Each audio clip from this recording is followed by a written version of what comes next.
Assalamualaikum warahmatullahi wabarakatuh. Salam bahagia Bapak Ibu penggerak. Izinkanlah saya memperkenalkan diri. Nama saya Dian Yuko Prasetyo, CKP Angkatan 9 dari SMK Negeri 7 Purworejo, Provinsi Jawa Tengah. Di video ini saya akan menjelaskan tentang apa saja yang sudah saya pelajari di modul 1.1 tentang filosofi pemikiran Ki Hajar Dewantara dan aksi nyata dalam proses pembelajaran. Selama saya mengikuti pendidikan guru penggerak, saya merasa pembelajaran yang saya lakukan masih berpusat pada guru, sehingga siswa kurang dalam mengembangkan dirinya. Padahal seharusnya pembelajaran berpusat pada siswa, sehingga siswa dapat mengembangkan potensi di dalam dirinya semaksimal mungkin. Dari modul 1.1, saya banyak belajar tentang filosofi pemikiran Ki Hajar Dewantara, sehingga saya dapat memperbaiki proses pembelajaran yang sedang saya lakukan. Filosofi pemikiran Ki Hajar Dewantara menyadarkan saya bahwa sebagai seorang pendidik kita harus menuntun peserta didik agar dapat mencapai kemerdekaan belajar dan sebagai contoh teladan bagi murid kita. Ide dan perubahan selama mempelajari modul 1.1, yang pertama, mengubah model pembelajaran yang awalnya berpusat pada guru diganti dengan model pembelajaran yang berpusat atau berpihak pada murid. Mengkomunikasikan hal-hal yang menjadi permasalahan pada proses pembelajaran dengan murid. Setelah selesai pembelajaran, murid diminta untuk membuat refleksi dan kesimpulan. Aksi nyata penerapan pemikiran Ki Hajar Dewantara dalam proses pembelajaran dengan model discovery learning. Sintak pembelajarannya, orientasi dan persepsi, simulasi, identifikasi masalah, mengumpulkan data, refleksi, serta kesimpulan. Adapun tujuan pembelajarannya, yang pertama, siswa dapat menggunakan alat ukur multimeter. Yang kedua, siswa dapat menggunakan alat ukur tang ampere. Dari penjelasan tersebut, peserta guru penggerak mempersembahkan aksi nyata di video berikutnya.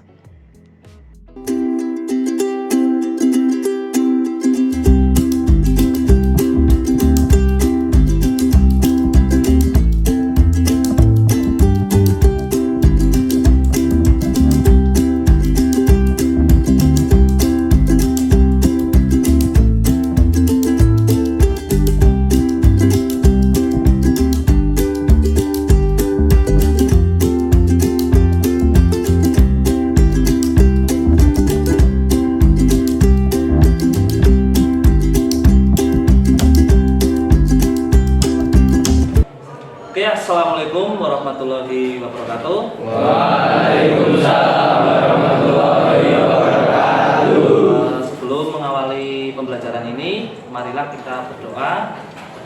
Mohon salah satu memimpin untuk berdoa. Coba duduk, siap, gerak. Berdoa mulai. Bismillahirrahmanirrahim. Raditu billahi robba wa bil islami dina wa bil muhammadin nabiyya wa rasulah. Rabbi zidni ilma warzuqni fahma. Amin. Selesai. Pada Pak Guru memberi salam. Selamat pagi, Pak. Selamat pagi. Mengabsen dulu ya. Abdullah Al-Kafid. Ahmad Surya. Aditya Joni. Terus Adi. Hadir ya. Adi Kurniawan. Oke, alhamdulillah ya, semua berangkat. Oke, selamat pagi. Bagaimana kabar kalian? Semoga dalam keadaan sehat ya. Sebelum mengawali pembelajaran ini, alangkah baiknya kita mengkaitkan materi pada minggu kemarin ya. Apakah ada yang masih bingung? Apakah ada yang mau ditanyakan? Saya Pak izin bertanya, apa yang dimaksud dengan tegangan? Betul sekali. Pertanyaannya sangat bagus, Mas Febi. Apa yang dimaksud dengan tegangan ya? Tegangan merupakan beda potensial dari suatu titik ya, yang dihasilkan oleh generator ya. Generator itu menghasilkan tegangan. Nah, di Indonesia itu tegangan yang diizinkan itu 220 volt untuk yang satu fas, untuk yang 3 fas 380 volt. Jadi yang kita konsumsi, yang kita pakai tegangannya adalah 220 volt untuk satu fasenya. Untuk yang 3 fasnya itu untuk tegangan industri ya. Itu ya. Mungkin itu Mas Febi. Ada pertanyaan lagi? Sudah jelas Mas Febi? Oke, anak-anak, apakah ada pertanyaan lagi? Saya Mas, apa itu yang dimaksud arus? Oke, pertanyaannya bagus sekali Mas Davin ya. Pertanyaan tentang arus ya. Apa yang dimaksud dengan arus? Arus itu yang mengalir ya. Besarnya arus itu disesuaikan dengan daya yang ada. Semisal ya, daya yang tercantum di template itu 50 watt. Berarti arus yang akan mengalir itu disesuaikan daya. Berarti ketika dayanya semakin besar ya, otomatis arus yang mengalir akan semakin besar juga ya. Jadi kalau semisal kita memakai daya yang besar tapi menggunakan luas penampang yang kecil, itu akan menyebabkan kabel itu tidak kuat atau terbakar. Jadi kabel atau luas penampang itu harus disesuaikan dengan daya ya. Mungkin itu saja pertanyaan jawabannya. Masih kurang jelas? Anak-anak, apakah ada pertanyaan lagi sebelum kita awali pembelajaran ini? Tadi sudah jelas ya? Kita akan mulai pembelajaran di minggu ini ya, tentang penggunaan alat ukur ya. Karena kita sebagai seorang teknisi harus bisa mengetahui tegangan, arus, dan daya ya, yang kita bisa ukur dengan alat pengukur ya. Bisa dimulai ya? Ada 2 macam alat ukur. Ini namanya tang ampere ya, ampere meter. Tadi sudah ada yang bertanya tentang arus ya, arus. Mas siapa namanya tadi? Davin ya, Mas Davin menanyakan tentang arus. Nah, untuk mengukur arus itu dengan menggunakan tang ampere. Tang ampere itu penggunaannya sambungannya dengan seri. Nah, ini untuk cara penggunaannya sebenarnya tinggal seperti ini aja ya. Nanti akan terlihat arusnya. Jadi kalau arus akan mengalir ketika ada beban. Kalau tidak ada beban, tidak ada arus yang mengalir ya. Kita cek tidak di sini tidak ada arusnya ya. Tidak ada arusnya karena tidak ada arus yang mengalir ya. Karena ini belum disambungkan ke beban ya, ke sumber tegangan. Selain itu di sini ada yang namanya multimeter ya. Apakah Anda sudah membawa multimeter? Ya, multimeter ya. Multimeter itu berfungsi untuk di sini untuk mengukur tegangan AC ya, tegangan AC. Yang merah ini AC. Di sini ada 50 volt, ada 250 volt, terus 1000 volt. Ini tergantung dengan batasnya masing-masing. Di sini juga untuk mengukur tahanan ya, tahanan pada resistor, pada komponen, pada linitan itu menggunakan ohmmeter ya. Setelah itu untuk mengukur tegangan DC ya. Jadi fungsinya seperti itu. Jadi ada 2 alat yang kita akan gunakan, kita akan amati, kita akan explore ya, explore ini bagaimana cara penggunaannya dari menggunakan tang ampere dan penggunaan multimeter. Sudah jelas anak-anak? Oke, sekarang berarti tugas Anda untuk membuat sebuah kelompok ya. Kelompok tersebut nanti untuk mengamati bagaimana cara menggunakan multimeter ya. Terus cara mengukurnya bagaimana, skalanya berapa, kalibrasinya seperti apa. Jadi anak-anak bisa menggunakan alat ukur ini. Jadi alat ukur ini digunakan untuk mengukur tegangan arus dan tegangan DC. Jadi jangan sampai Anda sebagai seorang teknisi tidak tahu multimeter. Tar ampere juga sama ya, harus tahu bagaimana cara menggunakannya. Karena arus yang mengalir itu sangat berpengaruh dengan luas penampang pada kabel. Oke ya, bisa dimengerti? Untuk membuat kelompoknya Anda bisa memilih teman-teman yang dekat Anda ya, di dekat Anda bisa dimulai untuk membuat kelompoknya.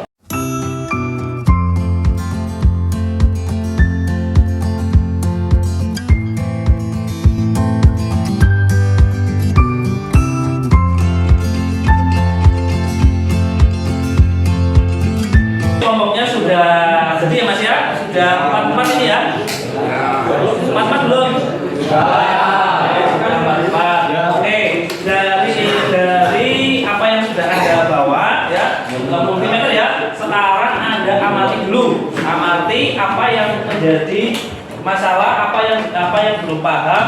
Nanti kita diskusikan bersama-sama ya. Yang nanti kalau hasil diskusi itu bisa menjadi pembelajaran buat kita. Oke, sekarang anak-anak semua memahami apa yang sudah Anda gunakan ya, multimeter ya. Coba Anda semua sekarang dipahami apa yang masih menjadi masalah atau yang menjadi pertanyaan bisa ditanyakan ke Bapak. Oke ya.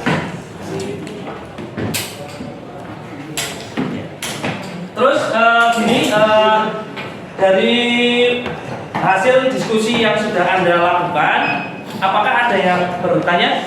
Ya, Pak. Oh ya Mas, siapa namanya? Heri. Oh Mas Heri, pertanyaan apa Mas? Ini Pak, multimeter itu bisa buat untuk tegangan 20.000 volt. Oh iya, untuk multimeter di sini, memang ini untuk mengukur tegangan ya. Di sini tapi tegangannya itu bervariasi. Nah, di sini ada batasnya ya, ada batasnya ya Mas. Jadi tegangan itu di sini paling maksimal 1000 volt. Kalau untuk mengukur tegangan 20.000 volt atau 20 kV itu akan menyebabkan multi ini akan apa Mas? Rusak. Dan orang yang mengukur itu juga akan rusak. Ya. Jadi menggunakan alat ukur sesuai dengan batasnya ya. Jangan sampai penggunaan alat ukur tidak sesuai. Jangan sampai menggunakan alat ukur dengan kita mau mengukur tegangan 220 volt. Nah, ternyata kita di posisi ohm. Ya, ohm di sini akan menyebabkan multimeter ini akan rusak. Oke, sudah jelas Mas? Apakah ada yang mau bertanya lagi? Apa Mas? Mas siapa namanya? Oh ya, Mas, gimana? Oh, multi ini dari penggunaannya saja kita amati ya. Penggunaan di sini hanya untuk mengukur tegangan AC dan tegangan DC ya. Dan di sini juga bisa mengukur ohmmeter ya. Di sini juga bisa mengukur arus, tapi arus yang mengalir hanya dengan kapasitas kecil. Untuk daya menggunakan wattmeter. Apakah sudah jelas Mas? Oh, berarti alat ini tidak bisa untuk mengukur daya ya, hanya untuk mengukur arus, tegangan, hambatan. Ya itu ya. Arus pun kecil, gitu ya. Oke, apakah ada yang perlu ditanyakan lagi dari diskusi ini? Nanti sudah jelas ya? Oke ya, anak-anak, ini untuk mengukur tegangan ya. Jadi tegangan di sini kita ukur ya. Ya, tegangannya berapa Mas? Lihat Mas di situ. Kelihatan nggak? Oh, 225 ya. Hampir melebihi 220 volt ya. Jadi ya, perhatikan semua ya. Tang ampere di sini untuk mengukur arus ya. Kita setel arusnya di sini ya. Arusnya kita setel menggunakan ampere ya. Coba Mas dimasukkan Mas kabelnya biar. Nah, ini lampunya sudah hidup. Kita akan tes ya. Karena penggunaan tang ampere itu sambungannya seri, berarti cuma satu kabel saja ya. Beda dengan tegangan. Kita cek ya. Oh, di sini.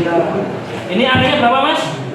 berapa Mas? 0,28. Oh, berarti arus yang mengalir ini 0,28 ampere. Coba kita matikan dulu. Oke, setelah tadi kan ada ada tiga lampu ya. Sekarang hanya 2 lampu. Tadi 0, berapa Mas? 0,28. 0,28 ampere ya. Kita cek sekarang apakah berkurang atau menambah.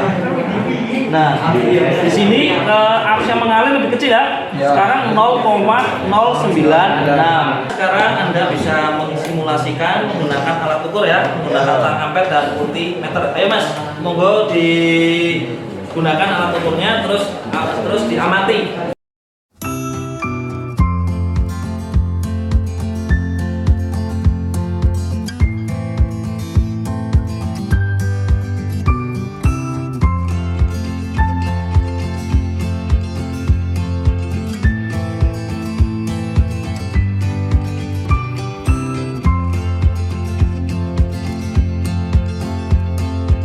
Oke, dari pembelajaran hari ini, apa yang kita sudah dapatkan dari pembelajaran penggunaan alat ukur? Saya Pak.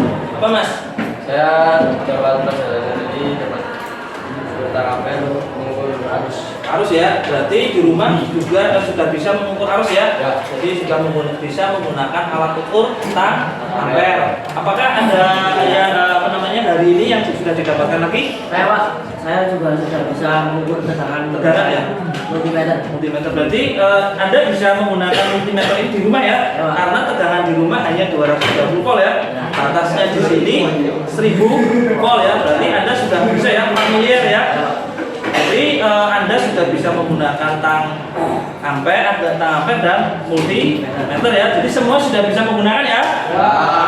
Oke, ada pertanyaan lagi? Yang didapatkan apa Mas yang didapatkan hari ini? Multimeter ini tidak masalah.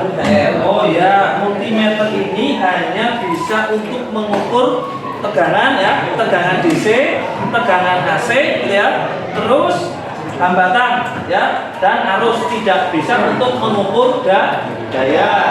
Untuk mengukur daya nanti akan dikasih pembelajarannya di minggu depan menggunakan wattmeter. Oke, cukup hari ini. Ada pertanyaan lagi? Tidak. Alhamdulillah, berarti pembelajaran ini sudah selesai ya. Berarti Anda sudah bisa menggunakan alat ukur ya. Oke, berarti alat ukur yang sudah kita pelajari yang pertama apa Mas? Ini apa Mas? Yang kedua, tang ampere.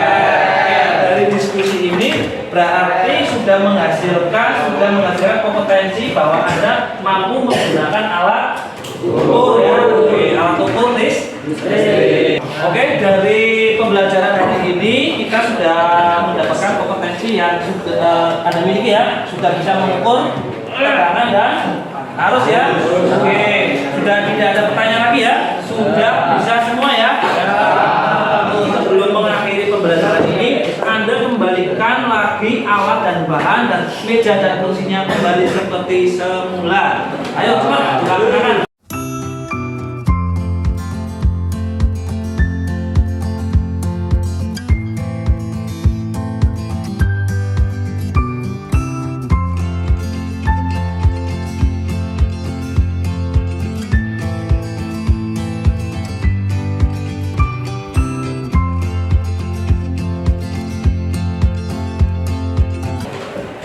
Oke, dari pembelajaran yang atau diskusi hari ini, berarti Anda sudah bisa menggunakan beberapa macam alat ukur ya.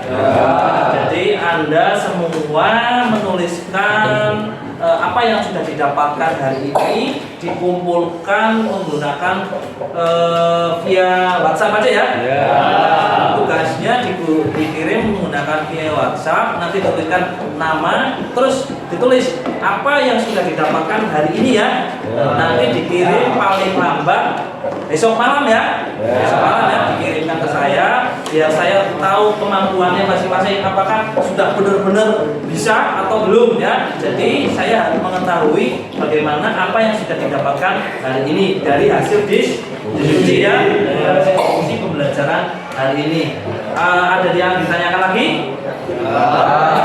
Alhamdulillah, berarti pembelajaran hari ini sudah selesai. Salah satu memimpin doa ya untuk pulang ya.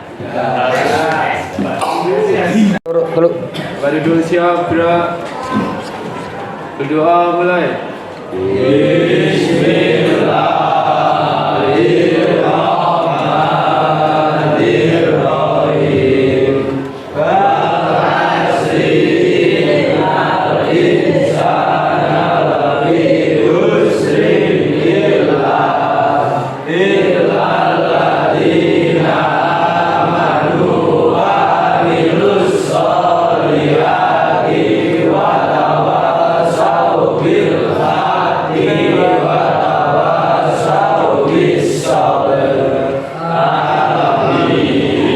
Selesai. Pada Pak Guru memberi salam.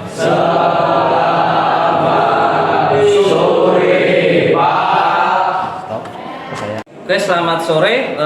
Mudah-mudahan hari ini ilmu yang kita dapatkan bisa bermanfaat buat kalian ya. Hati-hati di jalan, jangan ngebut. Kalau yang pakai motor harus pakai helm. Oke, monggo dipersilakan untuk pulang.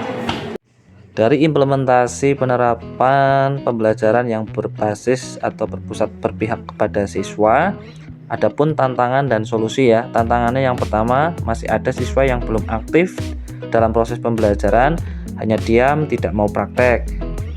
Terus ada siswa yang masih malu-malu untuk bertanya. Solusinya membimbing siswa dengan memberikan motivasi belajar yang lebih intens. Terus selanjutnya memberikan masukan agar dapat mengemukakan pendapatnya. Jadi kita sebagai seorang pendidik harus membimbing terus semaksimal mungkin.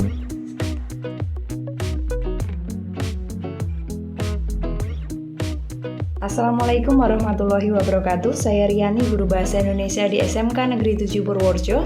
Saya telah menyaksikan pembelajaran yang dilakukan oleh Bapak Dian Yugo, di mana saya sangat tertarik dengan pembelajaran yang dilakukan, yaitu pembelajaran dengan menggunakan metode discovery learning.